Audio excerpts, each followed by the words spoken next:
The date is October 27. This is the Tuesday edition of the news on PBCJ. I'm Simone Absalom. The country will hear today the cost of damages incurred as a result of Tropical Storm Zeta. Prime Minister Holness will address this in the House of Representatives today. Days of rainfall led to extensive flooding across 11 parishes, severely impacting the island's infrastructure. Mr. Holness spoke to this briefly while at an official function at Heroes Circle on Monday. This morning, I received reports from all around the island of the damage that has taken place. I'm yet to come to a full assessment because we're still receiving reports. I leave here in a few minutes after laying the wreath to convene cabinet, where we will receive a report on the damage that has taken place, and then we will form an assessment and inform the nation. I'm planning a tour island-wide if the weather allows, to get a first-hand view, but I want to assure those who are affected that the government will be acting swiftly and mobilizing resources quickly to, as best as possible, help to alleviate any dislocation and suffering that may be taking place now. In the meantime, local government and community development minister Desmond McKenzie says $20 million will be initially disbursed to clear roads blocked by flooding and landslides. He says the funds will be a part of emergency response while further assessments are being completed. On Sunday, Tropical Storm Zeta dumped inches of rain on Jamaica, Cuba, and the Cayman Islands. 2 deaths, a father and his daughter in Bull Bay, St. Andrew, have so far been recorded in Jamaica as a result of flooding from the storm. Zeta has since developed into a hurricane, threatening the United States. The severe rain that lashed the island on the weekend has left the National Works Agency with a long to-do list. Speaking at the office of the Prime Minister on Monday, NWA Communication and Customer Services Manager Stephen Shaw provided an overview of the road conditions across Jamaica. We would have been responding to situations across 11 parishes. We have been able to reopen many of the corridors that were impacted by landslides, those that would have been impacted by flooding. There is little that we can do but to await the floodwaters to recede. Where it is that drains need to be cleaned, we are mindful of this and will be proceeding to clean those drains. There are some areas that are naturally low-lying, and we have to allow for nature to take its course for the waters to recede naturally. Mr. Shaw spoke to areas of extreme flooding such as Bogwalk Gorge as well as in Clarendon. We have a major situation with the Bogwalk Gorge. The gorge is still closed. It is being impacted by a combination of boulders and heavy siltation. We have work crews working there with a view to having it reopened as quickly as possible. In Clarendon, we have situations both in the northern reach and the southern reach. In the north, the road from Thompson Town to Victoria is being impacted by a failed structure, so it is closed.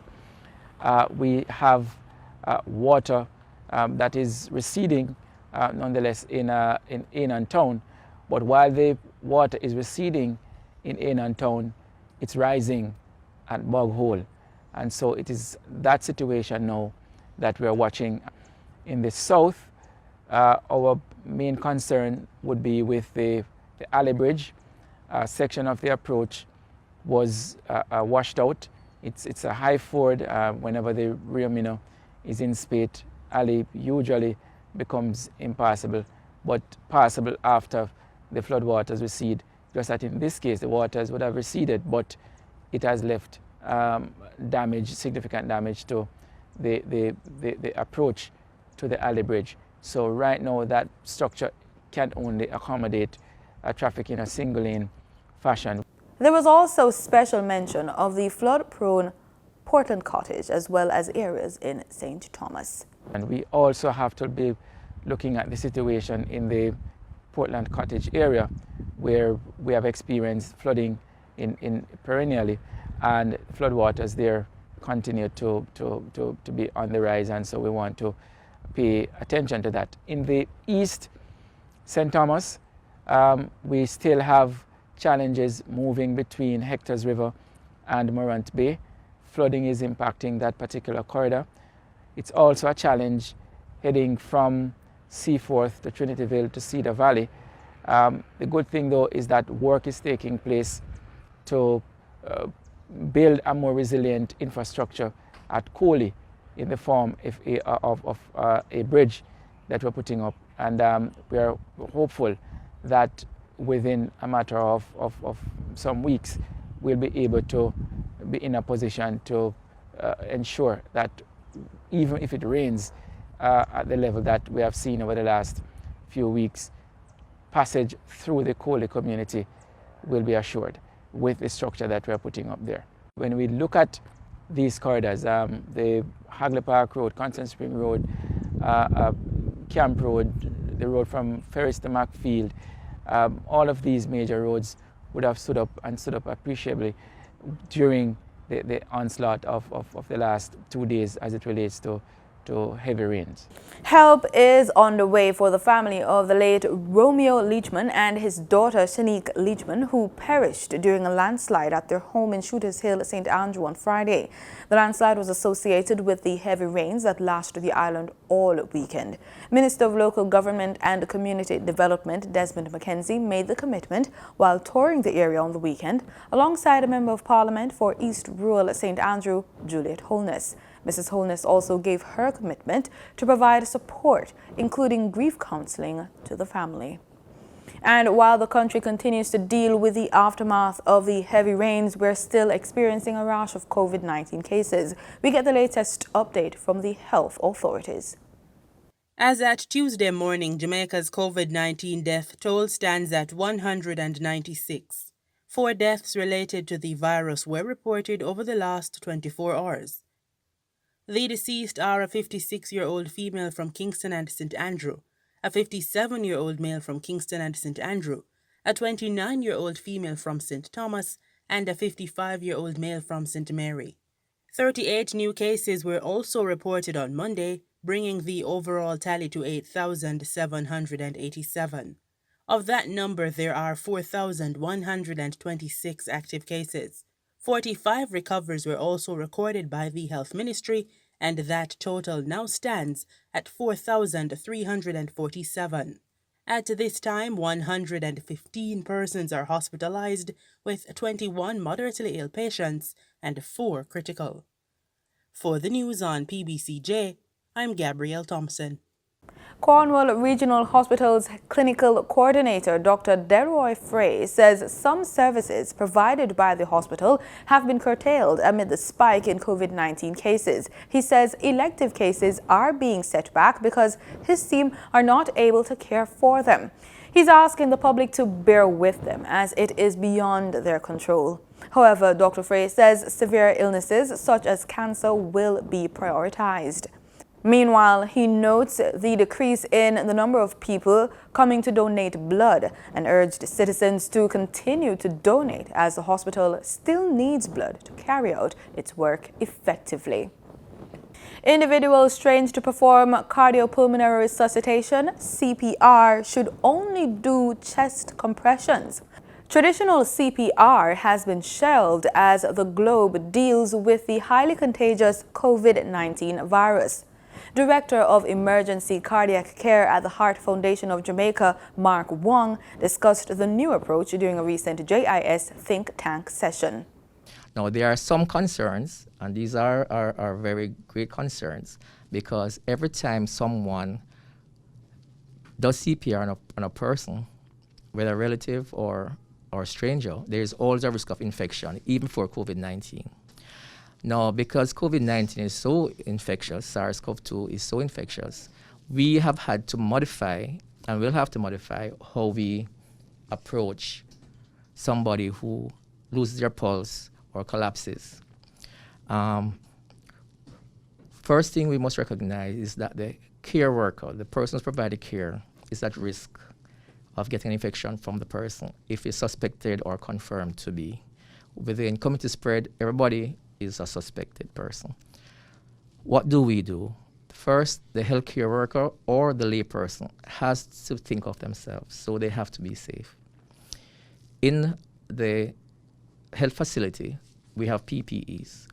As a layperson, we do not have PPEs usually, so one has to do certain maneuvers to ensure that the risk of infection is less. How do we do this? We do this by doing chest compressions only CPR, because we know that SARS-CoV-2 is transmitted in a respiratory fashion. Chest compression only has been in existence for a long while and has been shown to be effective, because once you're doing chest compressions, you're moving blood around and there's passive movement of air in and out of the lungs. Dr. Wong says the changes are in line with guidelines published by the American Heart Association. We should, if we are worried about bystanders and ourselves, place a face covering, Dr. Innes would say, lightly over the airway and proceed to do chest compressions only. All right? The covering, the face covering serves two things, okay? It prevents the expiratory gases from the victim to go into the environment, and the layperson get infected, and prevents the provider getting infected. The Heart Foundation of Jamaica's think tank session is part of activities for CPR Week, being recognized from October 26 to October 31. Despite the increased number of COVID-19 cases around the world in recent days, Director General for the World Health Organization, WHO, Tedros Ghebreyesus, is still optimistic that the virus can be managed. He addressed the current issues at a recent virtual press brief. The WHO boss says many countries reported increase in hospitalizations, in addition to increase in the number of COVID-19 cases. Over the weekend, a number of leaders critically evaluated their situation and took action to limit the spread of the virus. We understand the pandemic fatigue that people are feeling. It takes a mental and physical toll on everyone. Working from home, children being schooled remotely, not being able to celebrate milestones with friends and family, or not being there to mourn loved ones, it's tough. And the fatigue is real. But we cannot give up. Dr. Ghebreyesus says the fight against the COVID-19 pandemic remains everybody's business. We cannot have the economic recovery we want and live our lives the way we did before the pandemic. We can keep our kids in school. We can keep businesses open. We can preserve lives and livelihoods. We can do it, but we must all make trade-offs, compromise, and sacrifices. For individuals, families, and communities, that means staying at home, and especially if you have been exposed to a case. Furthermore, you continue to maintain physical distance, wearing a mask, cleaning your hands regularly, coughing away from others, avoiding crowds, or meeting friends and family outside. For governments, it means doing the same things we have been calling for since day one. Know your epidemic. Break the chains of transmission. Test extensively. Isolate and care for cases.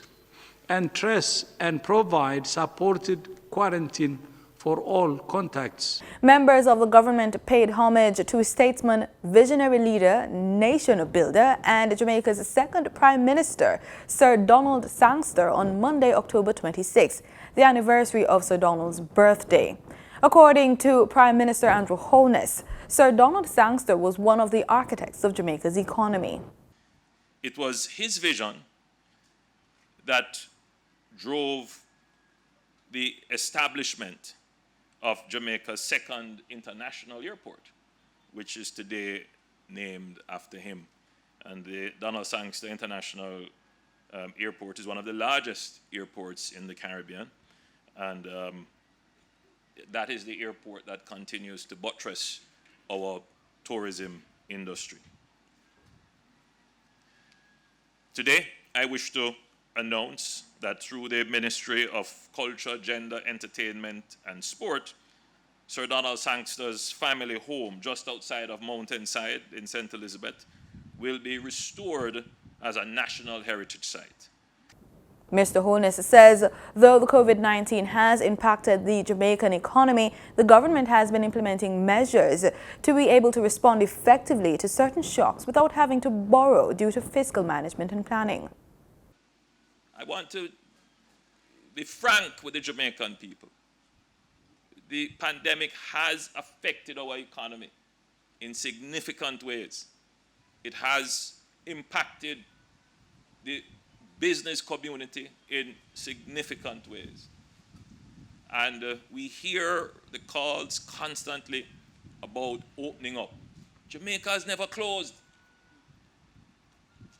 We have been very strategic in how we reconfigure, how we conduct our business so that we can control the spread and not have a worst kind of impact on our economy.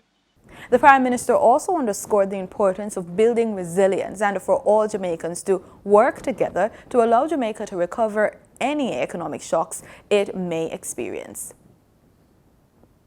Time now to join Gabriel Thompson for the Business Report. In Monday's trading session, the JSE Combined Index declined by 903 points to close at under 400,000 units. Overall market activity resulted from trading in 83 stocks, of which 28 advanced, 41 declined, and 14 traded firm. The Junior Market Index declined by 5 points to close at under 3,000 units. Stocks advanced for AMG Packaging and Paper Company, Blue Power Group Limited, and Caribbean Assurance Brokers Limited. Stocks declined for 138 Student Living Jamaica, 1834 Investments Limited, and Access Financial Services. Trading firm were Barita Investments Limited, CAC 2009.5% preference shares, and Cargo Handlers Limited. Wigton Wind Farm Limited ordinary shares was the volume leader with 8.5 million units, followed by Trans Jamaican Highway Limited with 3.2 million units, and Wisinco Group Limited ordinary shares with 1.6 million units. Now for the foreign exchange. The US dollar on Monday, October 26, ended trading at $145.82. The Canadian dollar sold for an average $111.99. The pound sterling traded for $193.70, and the euro ended trading at $176.48. Oil rose on Tuesday towards $41 a barrel as oil companies shut down some U.S. Gulf of Mexico oil output due to a hurricane, although surging coronavirus infections and rising Libyan supply limited gains. Brent crude futures rose 41 cents to $40.87 a barrel. West Texas Intermediate crude futures rose 38 cents to $38.94 a barrel. And that does it for this edition of the Business Report on PBCJ. I'm Gabrielle Thompson. In regional news, the debate on the resolution to extend the state of emergency in the Bahamas to November 30 led to heated showdowns among members of parliament on Monday. Some government MPs insisted extending the order is the right move, but the opposition leader insisted the Bahamas has become an example of how to mismanage a pandemic. Jasmine Brown reports. Leading off the debate for the resolution to extend the state of emergency was North Abaco MP and Minister for Foreign Affairs Darren Henfield. Henfield told parliamentarians that the fact of the matter is the pandemic is not going anywhere anytime soon, and because of that, the country is likely to continue going through cycles of tightening and loosening of restrictions. The pandemic is not close to being over. It will last well into next year. In fact, the world and the Bahamas may be currently heading into the worst period of the pandemic. Henfield was one of only a handful of cabinet ministers present in Parliament on Monday. The majority of cabinet ministers are in quarantine until next week after they were exposed to Public Works Minister Desmond Bannister during a cabinet meeting last Tuesday. Bannister tested positive for COVID-19 the following day. Given the country's soaring cases of COVID-19, Henfield insisted anyone who says the emergency powers are not necessary in the current crisis is being irresponsible. Our government is serious about leading. We simply don't have the luxury of Monday morning quarterbacking. We must lead now. And so we are not afraid to make the tough decisions to save lives. We also balance our public health policy making with the need to keep the economy going so more Bahamians can make a living. Opposition leader Philip Brave Davis also contributed to the debate. He said his party simply could not support another extension as he believes the government has continued to mishandle the pandemic. Our country has become a case study for how not to manage a public health crisis. Davis went on to insist the country is in crisis for reasons that span from failed leadership to failure to execute a proper strategy to contain the second wave of COVID-19. It prompted a heated back and forth between Davis and Golden Gate's MP Michael Folks. Where is the data, therefore, that informs the advice that justifies a 7 p.m. curfew as opposed to a 10 p.m. curfew? Where is the proof, the data or advice? Right, that confirms that weekend lockdowns are effective and that the benefits outweigh the harms. Where is it? Lay that down. Yes, again misleading, Mr. Speaker, because we know for a fact that they did not show up to the meeting. Mr. Speaker, they didn't show up to the meeting. Member, How can you ask for the information and where is the basis of the information when you invited to the meeting to give you that same information and you do not attend? Honorable members. How could you, Mr. Speaker? Could you? Reporting for our news, I'm Jasmine Brown. Minister of Energy and Energy Industries in Trinidad and Tobago, Franklin Khan, is assuring that the liberalization of the retail fuel market will be an extremely transparent process. Minister Khan made the statement during his contribution to the budget debate in the Senate on Monday. Karen Cozier-Phillip reports. Minister of Energy and Energy Industries, Franklin Khan, explained that during the period 2001 to 2020, government paid a total of $37.5 billion TT dollars towards the fuel subsidy. He said with oil prices hovering around 40 to 45 US dollars per barrel, government took the decision to get rid of the fuel subsidy. Minister Khan said going forward, Paria Fuel Company would continue to be the sole importer of fuel into the country, and the price which Paria will sell to the two wholesalers, NP and Unipet, will be fixed by the government. He explained Paria's fuel price will be based on the U.S. Gulf Coast formula, plus a fee charged by Paria to cover its operating cost and make a reasonable profit. Minister Khan said every month government will post the wholesale price in the newspaper for public consumption. The retailers now, which is the operators of the service station, will now mark up as they see fit.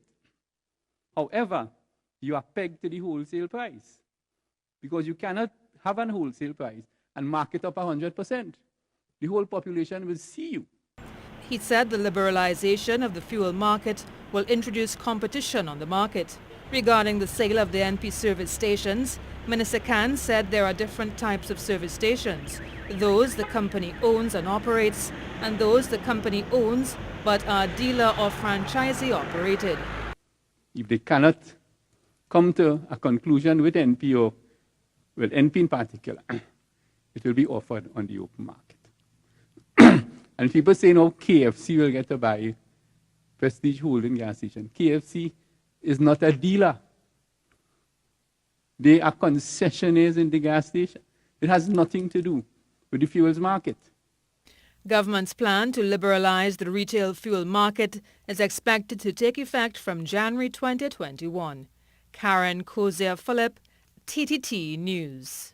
Still in Trinidad and Tobago, it appears many people heeded the advice of the Prime Minister on the weekend not to crowd the nation's beaches. Some of the COVID-19 restrictions were lifted on Monday. Among those, beaches were reopened to members of the public. TTT News took to the North Coast and Tobago, but found only a few visitors. More in this report from Crystal Wilson. No traffic, no noise, no lineup for a place to park, no crowds. Just an abundance of sand, sea, and clouds would only permit just a bit of sun. Perhaps a reasonable assumption that beach lovers across the country opted to take the advice of Prime Minister Dr. Keith Rowley and not crowd the beaches, which reopened to the public after some COVID-19 restrictions were lifted effective October 26th. Hopeful the crowds would eventually trickle in, vendors remained optimistic their sales would pick up soon. One of the few visitors to Maracas Bay, Christopher Ramsundar, said he was elated to be back at one of the places he loves the most. I feel like today's my birthday, honestly, because I shave, I dress, I say, boy, to come back on the beach, you know what I mean? I hope the people follow the rules so the beach can stay open. Please, people, all you know what I mean? Don't crowd the beach. Another visitor said she and her friends were anxiously waiting for the restrictions to be lifted. When I come to work out, I like to come 6 a.m. sometimes, do some laps on the beach. I love to swim, so it really has been nice for my mental health as well as physical health to finally be back here. Tobago was not much different. Few people ventured out to the beaches on the island, and for those who made it, they were grateful. Lovely, weather nice, relaxing, drinking a beer, nice. Miss this. But one businessman was quite pleased activity at the beach has resumed. He said if locked down for much longer, his business would have collapsed.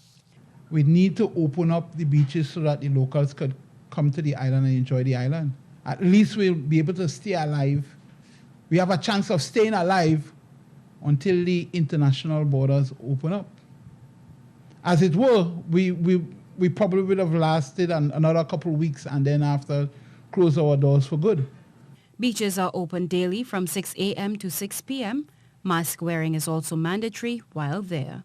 Crystal Wilson, TTT News. In sports, Trinidad and Tobago's Cricket Board President Azim Bassaraths has thrown his support behind experienced left-hander Darren Bravo for the vacant post of vice captain of the West Indies Test side. Recent convener of the selectors, Roger Harper, confirmed that no vice captain has been chosen for the upcoming tour of New Zealand. Speaking to the media, Bassaraths said Darren captained Trinidad and Tobago during the last regional 4-day tournament, and all of those who follow that tournament will know the excellent job Darren has done with the Trinidad team. The Trinidadian is one of the most experienced batsmen on the side, with 54 tests, and only opener Craig Brathwaite 62, having played more matches. West Indies players are currently assembling in Barbados and are set to depart on Tuesday night for the November 27 to December 15 tour, which also comprises 3 2020 internationals.